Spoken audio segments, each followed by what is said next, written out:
আজি আমাৰ first question চাম ইয়াতে দিয়া হৈছে কি the tropic of cancer passes through which of this continent কোনখন মহাদেশৰ মাজেৰে টপিক অফ কেন্সাৰ পাৰ হৈ যায় খুব গুৰুত্বপূৰ্ণ কোৱেশ্চন হয় যিসকলে যোৱা 15 তাৰিখে গ্ৰেড 3 এসএস লেভেলৰ পৰীক্ষা দিছিল তেখেতলোকে গম পায় যে তাতে টপিক অফ কেন্সাৰৰ লগত ৰিলেটেড এটা কোৱেশ্চন আহিছিল যদি আমি এই কোৱেশ্চনটোৰ এনসাৰটো চাওঁ তেতিয়া হ'ব অপচন বি আফ্ৰিকা আফ্ৰিকা মহাদেশৰ মাজেৰে টপিক অফ কেন্সাৰ পাৰ হৈ যায় আমি যদি চাওঁ টপিক অফ কেন্সাৰৰ লগত ৰিলেটেড 10 পৰা 15টা কোৱেশ্চন হয় আমি 10 পৰা 15টা কোৱেশ্চন কিদৰে মনত ৰাখিম তাৰ বাবে আপোনালোকৰ বাবে এখন মই চাৰ্ট প্ৰস্তুত কৰি উলিয়াইছো আপোনালোকে খুব ভালদৰে চাৰ্টখন চাই ল'ব হেখন হৈছে আপোনালোকে চাই লওক the tropic of cancer passes through 3 continent tropic of cancer তিনিখন মহাদেশৰ মাজেৰে পাৰ হৈ যায় আপোনালোকে মনত ৰাখিব কেতিয়াবা আফ্ৰিকা নাথাকি এছিয়াও থাকিব পাৰে আৰু সেইকেইখন হৈছে Africa Asia and north America আপোনালোকে মনত ৰাখিব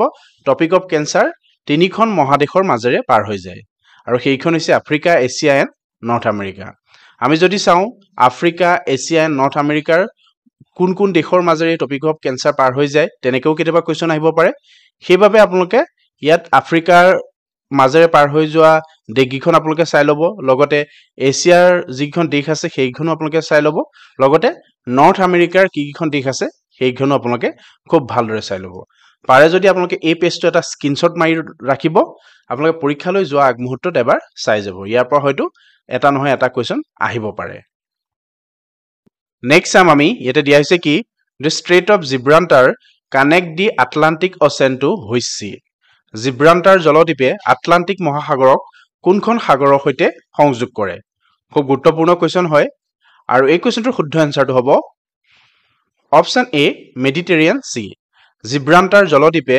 আটলান্টিক মহাসাগৰক মেডিটেৰিয়ান সি অৰ্থাৎ ভূমধ্য সাগৰৰ সৈতে সংযোগ কৰে আপোনালোকে খুব ভালদৰে মনত ৰাখিব নেক্সট চাম আমি the Amazon rain forest is located in which continent Amazon বৰ্ষাৰণ্য কোনখন মহাদেশত অৱস্থিত খুব গুৰুত্বপূৰ্ণ হয় আপোনালোকে মনত ৰাখিব আৰু এই কোৱেশ্চনটোৰ শুদ্ধ এনসাৰটো হ'ব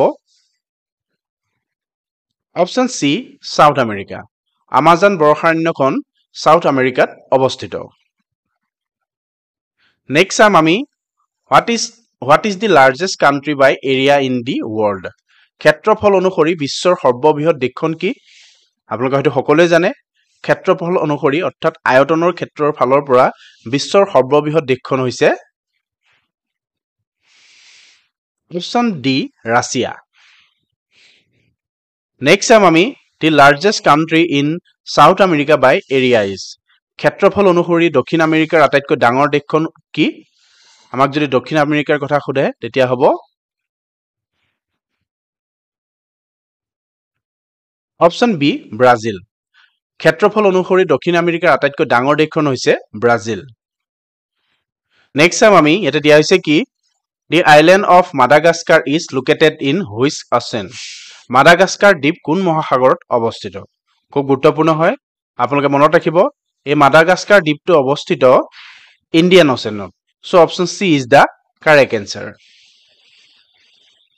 নেক্সট চাম আমি the highest point in Africa is আফ্ৰিকাৰ সৰ্বোচ্চ বিন্দুটো কি খুব গুৰুত্বপূৰ্ণ হয় আপোনালোকে মনত ৰাখিব আৰু এই কোৱেশ্চনটোৰ শুদ্ধ এনসাৰটো হ'ব অপচন বি মাউণ্ট ক্লিমাঞ্জাৰো হৈছে আফ্ৰিকাৰ সৰ্বোচ্চ বিন্দু নেক্সট চাম আমি ইয়াতে দিয়া হৈছে কি the Panama canal connected which two ocean Panama খালে কোন দুখন সাগৰক সংযোগ কৰে খুব গুৰুত্বপূৰ্ণ হয় আৰু এই কোৱেশ্চনটোৰ শুদ্ধ এনসাৰটো হ'ব option B Atlantic and Pacific ocean Atlantic আৰু পেচিফিক অ'চেনক পানামা খালে সংযোগ কৰে নেক্সট চাম আমি ইয়াতে দিয়া হৈছে কি the Mediterranean sea is connected to the Atlantic ocean by which strait ভূমধ্য সাগৰ আটলান্টিক মহাসাগৰৰ সৈতে কোনটো জলদ্বীপৰ দ্বাৰা সংযুক্ত খুব গুৰুত্বপূৰ্ণ কোৱেশ্চন হয় আৰু এই কোৱেশ্চনটোৰ শুদ্ধ এনসাৰটো হ'ব option C strait of Gibraltar ভূমধ্য সাগৰ আটলান্টিক মহাসাগৰৰ সৈতে ষ্ট্ৰেইট অফ জিব্ৰাল্টাৰ জলদ্বীপৰ দ্বাৰা সংযুক্ত আপোনালোকে ভালদৰে মনত ৰাখিব নেক্সট চাম আমি what is the most popular city in the world পৃথিৱীৰ আটাইতকৈ জনবহুল চহৰখন কি আৰু এই কোৱেশ্চনটোৰ শুদ্ধ এনসাৰটো হ'ব অপচন এ টকিঅ পৃথিৱীৰ আটাইতকৈ জনপ্ৰিয় অৰ্থাৎ পপুলাৰ চিটিখন হৈছে জাপানৰ টকিঅ'। নেক্সট চাম আমি the Rocky mountain are located in which continent. Rocky পৰ্বতমালা কোনখন মহাদেশত অৱস্থিত? খুব গুৰুত্বপূৰ্ণ হয় ৰকি পৰ্বতমালা। আৰু এই কুৱেশ্যনটোৰ শুদ্ধ এনচাৰটো হ'ব অপশ্যন বি নৰ্থ আমেৰিকা। ৰকি পৰ্বতমালা নৰ্থ আমেৰিকাত অৱস্থিত। নেক্সট চাম আমি ইয়াতে দিয়া হৈছে কি which country has the longest coastline in the world. বিশ্বৰ ভিতৰতে কোনখন দেশত উপকূলৰ ৰেখা আটাইতকৈ দীঘল? খুব গুৰুত্বপূৰ্ণ হয় 15 তাৰিখৰ এক্সামত এই উপকূলৰ লগত ৰিলেটেড অৰ্থাৎ কোষ্টলাইনৰ লগত ৰিলেটেড এটা কুৱেশ্যন অহা দেখা গৈছিল। আৰু এই কুৱেশ্যনটোৰ শুদ্ধ এনচাৰটো হ'ব অপশ্যন বি কানাডা। নেক্সট চাম আমি which is the smallest country by land area. ভূমিৰ হিচাপত কোনখন দেশ আটাইতকৈ সৰু? আৰু এই কুৱেশ্যনটোৰ শুদ্ধ এনচাৰটো হ'ব অপশ্যন চি ভেটিকান চিটি। ভূমিৰ হিচাপত আটাইতকৈ সৰু দেশখন হৈছে ভেটিকান চিটি। নেক্সট চাম আমি what is the largest desert in Asia. এছিয়াৰ আটাইতকৈ ডাঙৰ মৰুভূমিখন কি? খুব গুৰুত্বপূৰ্ণ হয় আপোনালোকে মনত ৰাখিব ইয়াত এছিয়াৰ কথা সোধা হৈছে।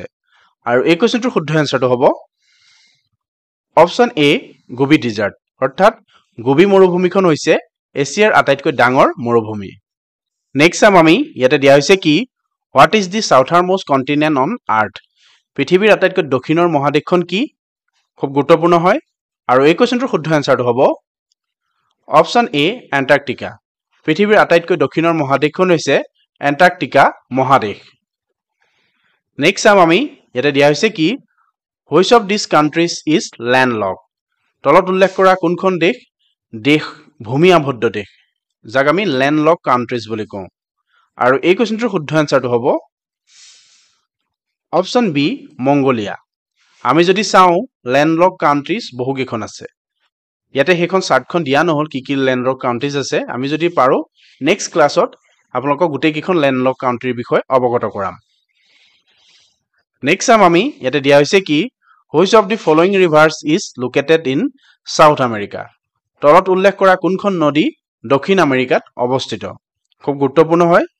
আৰু এই কুৱেশ্যনটোৰ শুদ্ধ এনচাৰটো হ'ব অপশ্যন চি আমাজন। আমাজনখন দক্ষিণ আমেৰিকাত অৱস্থিত।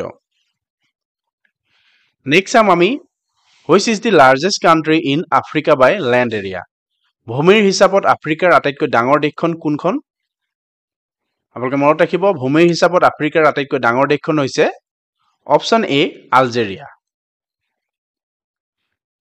নেক্সট চাম আমি the island of Java is part of which country. Java দ্বীপ কোনখন দেশৰ অংশ? খুব গুৰুত্বপূৰ্ণ হয় জাভা দ্বীপ। আৰু এই কুৱেশ্যনটোৰ শুদ্ধ এনচাৰটো হ'ব অপশ্যন বি ইণ্ডোনেছিয়া। নেক্সট চাম আমি ইয়াতে দিয়া হৈছে কি which mountain is known as savage mountain. তলত উল্লেখ কৰা কোনটো পৰ্বতক চেভেজ মাউণ্টেইন বুলি জনা যায়? খুব গুৰুত্বপূৰ্ণ হয় চেভেজ মাউণ্টেইন। আৰু এই কুৱেশ্যনটোৰ শুদ্ধ এনচাৰটো হ'ব অপশ্যন বি কেটো। কেটো পৰ্বতক চেভেজ মাউণ্টেইন বুলি জনা যায়। নেক্সট চাম আমি what is the capital city of Egypt. ইজিপ্তৰ ৰাজধানী চহৰ কি? খুব গুৰুত্বপূৰ্ণ হয় এই ৰাজধানীবিলাক। আৰু এই কুৱেশ্যনটোৰ শুদ্ধ এনচাৰটো হ'ব অপশ্যন এ কাইৰো। ইজিপ্তৰ ৰাজধানী চহৰখন হৈছে কাইৰো। ধন্যবাদ। ইমানলৈকে আপোনালোকে আমাৰ ভিডিঅ'টো চোৱাৰ বাবে আপোনালোক সকলোকে অশেষ ধন্যবাদ থাকিল। আগন্তুক দিনত আমাৰ গুৰুত্বপূৰ্ণ ভিডিঅ'বোৰ পাবৰ বাবে আমাৰ চেনেলটো ছাবস্ক্ৰাইব কৰি ৰাখিব। আৰু আজিৰ ভিডিঅ'টোৰ পৰা যদি আপোনালোকৰ অলপ হ'লেও হেল্প হৈছে বুলি ভাবিছে লগৰ বন্ধু বান্ধৱীৰ লগত শ্বেয়াৰ কৰিব আৰু কমেণ্ট কৰি আপোনালোকৰ মতামত আমাক জনাব।